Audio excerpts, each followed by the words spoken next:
Hey bros, it's PewDiePie. Wait, no, it's me, Dan Sobel, and today we're diving into the top 3 RPGs of 2007. Let's get started. Floor gang ow, just kidding, or am I? Anyway, 2007. What a year, right? We were all probably rocking some questionable fashion choices, listening to bangers that are now classic rock. Oof, feeling old yet. And most importantly, gaming was on fire. Seriously, the industry was popping off and RPGs, they were hitting different back then, pushing boundaries and telling stories that, not gonna lie, probably messed with our young, impressionable minds in the best way possible. So why 2007? Because my dudes and dudettes, it was a golden era, a pivotal moment where RPGs weren't just about grinding levels and hoarding loot, though let's be real, we love that too. They were becoming these immersive, cinematic experiences that could make you question your life choices, both in-game and maybe even out.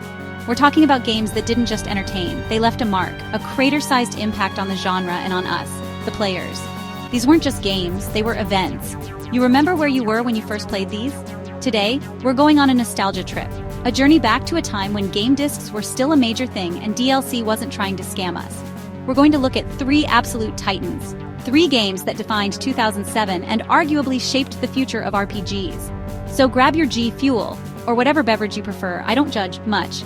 Get comfy, maybe dim the lights for atmosphere, and prepare to have your memory banks pleasantly assaulted. This is gonna be epic. Alright, first up on our epic quest through 2007 is a game that came out of Poland and absolutely blindsided everyone.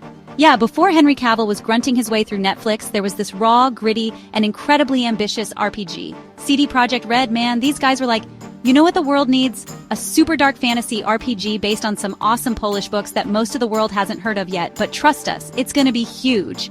And you know what? They weren't wrong, the absolute mad lads. This wasn't your typical shiny, happy fantasy world. Oh no, this was grim, muddy, and full of monsters that were just as morally ambiguous as the humans. Enter Geralt of Rivia, the White Wolf, the Butcher of Blaviken. Not your typical hero, is he? More like an anti-hero who's just trying to do his job and maybe, just maybe, not get screwed over too much in the process. He's a witcher, a monster hunter for hire, mutated and trained to be the ultimate killing machine, but also, like, super world-weary and sarcastic. Relatable, am I right? The world itself was just so bleak but so captivating. It felt lived in, dangerous, and every choice you made felt like it could come back to bite you in the ass, which, spoiler alert, it often did. It was a breath of fresh, albeit swamp gas-scented air.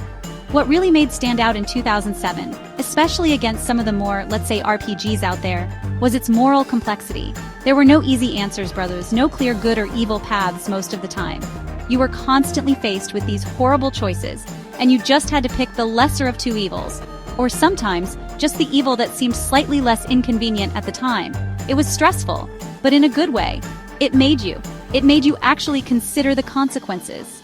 Unlike some games where you just click the good guy option and get a pat on the back. This game was like, oh, you thought that was the good choice? Psych! Everyone hates you now. And the gameplay. It had this unique combat system with different stances. Strong, fast group that you had to switch between depending on the enemy. It was a bit janky, not gonna lie, especially by today's standards. People either loved it or absolutely despised it, no in between. But it was. And then there was the alchemy system. Gathering herbs, brewing potions. It felt so integral to being a witcher. You weren't just swinging a sword. You were preparing, strategizing. It made you feel like a proper monster-slaying professional, even if you accidentally brewed a potion that made Geralt violently ill. We've all been there.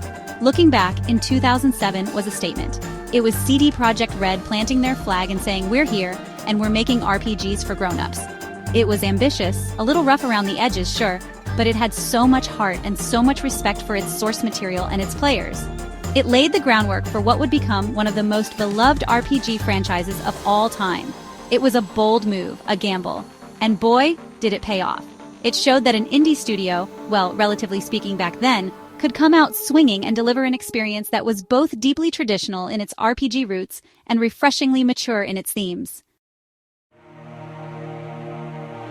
Okay, wiping the mud and monster guts off our boots we're blasting off into spies!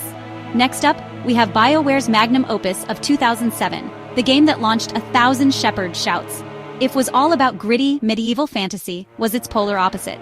A sprawling, cinematic sci-fi epic that made you feel like the star of your own blockbuster space opera. And let me tell you, the jump from Temeria to the Citadel was whiplash, but in the best possible way.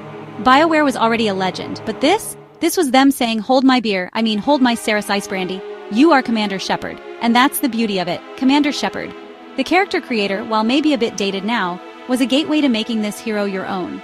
Male, female, custom face that probably looked slightly terrifying, but you loved it anyway. It was your Shepard, your story.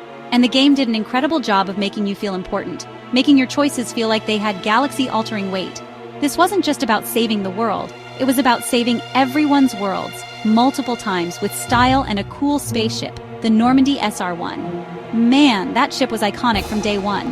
One of the absolute game changers brought to the table was the dialogue wheel. Revolutionary.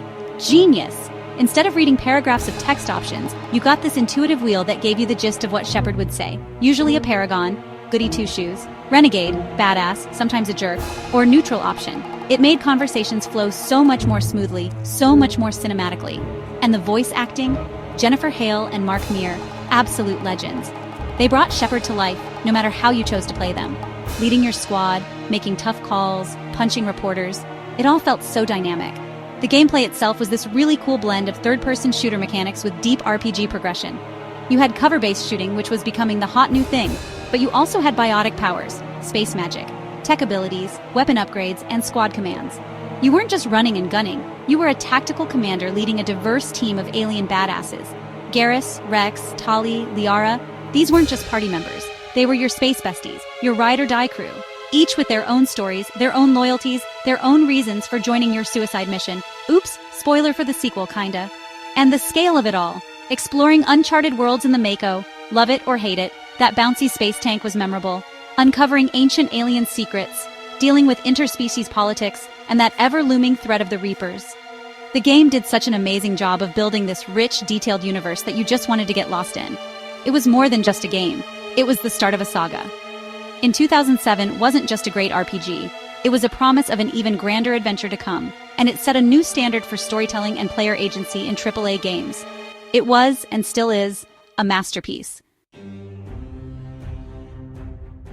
Alright bros, for our final trip down 2007's memory lane, we're descending into the depths, into a place that is both terrifyingly beautiful and beautifully terrifying. I'm talking, of course, about and the underwater city of Rapture. If was dark fantasy and was epic sci-fi was something else entirely. It was this incredible fusion of first-person shooter, RPG, and philosophical horror story, all wrapped up in a stunning Art Deco package. Ken Levine and Irrational Games, man, they didn't just create a game, they created an unforgettable, mind-bending, would you kindly experience. From the moment your plane crashes and you discover that lighthouse, that bathysphere descent into Rapture, it's one of the most iconic game openings of all time, period.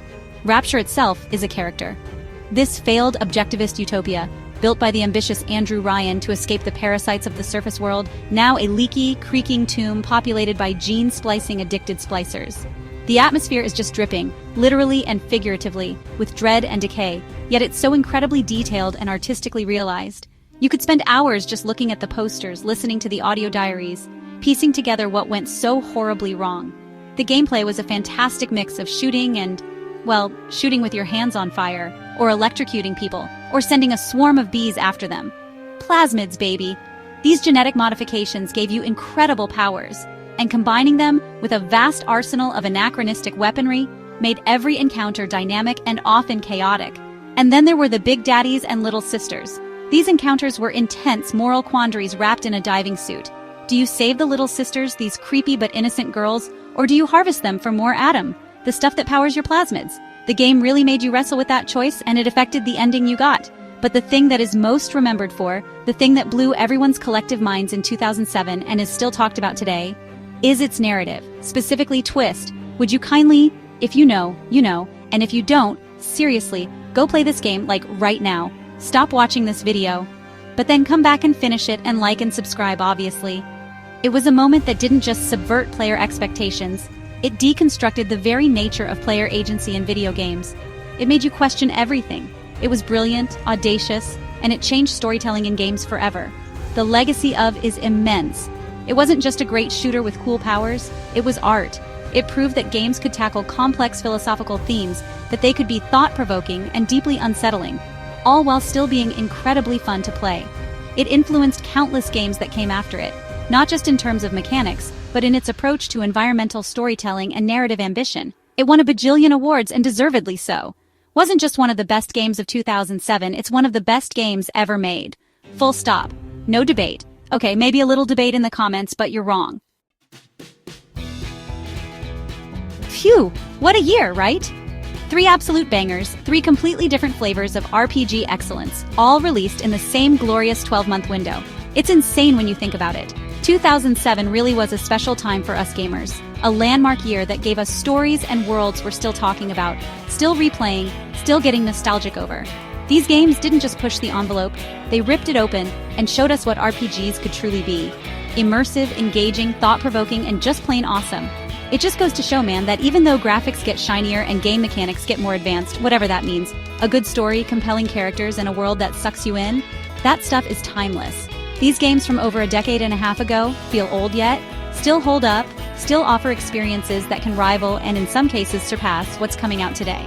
And that's pretty freaking cool. It makes you excited for what the future holds, but also incredibly appreciative of the giants whose shoulders current games stand on. So what are your favorite RPGs from 2007? Did I miss any absolute gems? Let me know down in the comments. I actually read them sometimes. Maybe. That's it for today, bros. Don't forget to like, comment, and subscribe for more awesome content. Stay awesome. And as always, okay, maybe not the brofist, that's his thing, but you get the sentiment. Peace out.